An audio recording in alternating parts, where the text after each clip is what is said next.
إن الحمد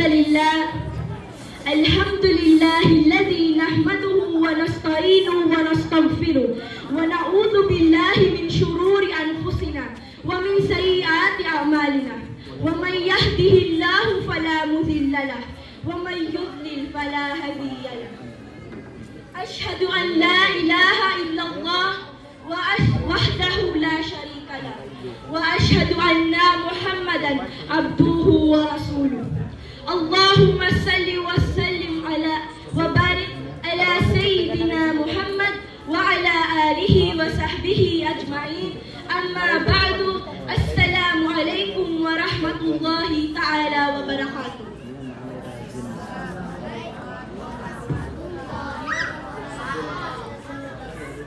Unang-una sa lahat ay pasasalamat para kay Allah subhanahu wa ta'ala sa lahat ng biyaya, gabay at marami pang iba na sa atin ay kanyang ibinigay. Dahil wallahi, walang niisa sa kanyang mga inilikha ang kakayaning bilangin ang lahat ng biyaya na sa atin ay kanyang ibinigay. Liban na lamang kung gustuhin ni Allah subhanahu wa ta'ala. At pasasalamat din kay Allah subhanahu wa ta'ala dahil sa kanyang gabay na tayo ay nandito sa gabing ito, na tayo ay nagtitipon-tipon upang alalahanin si Allah subhanahu wa ta'ala at ang kanyang propeta na si Propeta Muhammad sallallahu alaihi wasallam. Mga kapatid, mga magulang, mga kagalang-galang na guro, ang ating tatalakayin ngayon upang pagkuhanan ng pagkaalaman ay ang manggo na patungkol sa Ramadan o buwan ng Ramadan. Mga alipin ni Allah subhanahu wa ta'ala, ang buwan ng Ramadan ay ang higit o ang pinakamainam na buwan sa lahat ng buwan o sa 12 buwan. Dahil sa buwan na ito ay ang buwan ng pagpapala o buwan ng mapagbiyaya. Tulad ng sinabi ng ama ni Hurairah, kalugdan nawa siya ng Allah, na sinabi ng Nabi Muhammad sallallahu alaihi wasallam, "Kaja'alakum syahrul mubarak." Sinabi ng Nabi sallallahu alaihi wasallam, tiyak na dumating sa inyo ang buwan ng mapagpala o buwan ng mapagbiyaya. Kabilang pa sa kainaman nito ay ang syahru tuftahul abwabul jannah wa tuglaqul abwabun nar. Sa buwan na ito, binubuksan lahat ng pinto sa paraiso at isinasarado ang mga pinto sa impyerno.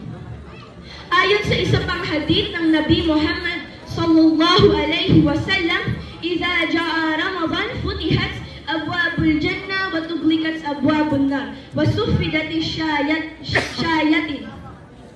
Sinabi ng Nabi Muhammad sallallahu alaihi wasallam sa malapit nitong kahulugan, kapag dumating ang buwan ng Ramadan, ay binubuksan lahat ng pinto sa paraiso at isinasarado ang mga pinto sa impyerno. At ikinakadena o itinatali ang mga demonyo o ang syaitan. Ang lahat ng iyan ay kabilang lamang sa kainaman ng buwan ng Ramadan. Mga alipin ni Allah, sa buwan ng Ramadan ay dito ibinaba ang Quran. Sinabi ng Allah subhanahu wa ta'ala, "Shahr Ramadan alladhi unzila fihi al-Quran hudan lin-nas wa bayyinatin minal huda wal furqan." Sa malapit nitong kahulugan, ang buwan ng Ramadan ay ang buwan na kung saan ipinahayag o ibinaba ang Quran. Isang patnubay o gabay para sa mga tao. Malinaw na patnubay at gabay para sa mga tao. Isang pamantayan sa pagitan ng tama at mali. Mga kapatid, mga magulang sa pananampalatayang kay Allah subhanahu wa ta'ala, siguro ay batid o alam ng lahat sa inyo ay sa buwan ng Ramadan ay lahat ng sangkamusliman ay nag-aayuno o nag-fasting para kay Allah subhanahu wa ta'ala. Sinabi ng Propeta Muhammad sallallahu alaihi wasallam, "Man sama Ramadan imanan wa ihtisaban, ghufira lahu wa ma taqaddama min dhanbihi." Sinabi ng Nabi Muhammad sallallahu Ramadan? Bilang pananampalataya at naghahangad ng gantimpala mula kay Allah subhanahu wa ta'ala, ay papatawarin sa Kanya ng Allah ang lahat ng Kanyang naunang kasalanan. Ang pag-aayuno ay hindi lamang ipinag-utos ni Allah sa ating panahon, sapagkat ito ay ipinag-utos una pa lamang sa lahat.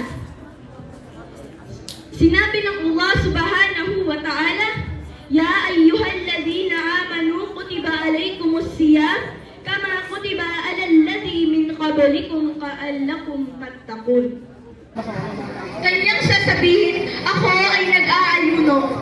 Tayo ay tinuturuan ng Nabi Muhammad sallallahu alaihi wasallam ng kabutihang asal. Kabilang pa sa kainaman nito ay ang shahrun fihi laylatul khairum shahrun fihi laylatul khairum min alfi shahr. Buwan na kung saan mayroong isang gabi na higit na pinakamainam sa 1,000 buwan.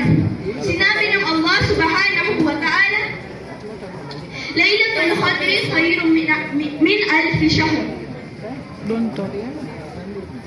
Mga kapatid, mga magulang, hilingin natin kay Allah subhanahu wa ta'ala na tayo ay umabot sa buwan ng Ramadan, at hilingin din natin kay Allah subhanahu wa ta'ala na tanggapin niya lahat ng ating ibada at mga kahilingan. At dito na po nagtatapos ang aking wasiya.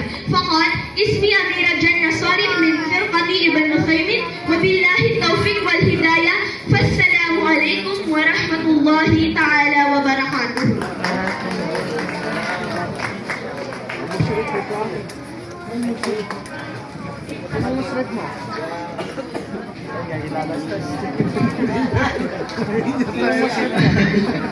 MasyaAllah, tabarakallah. Takbir!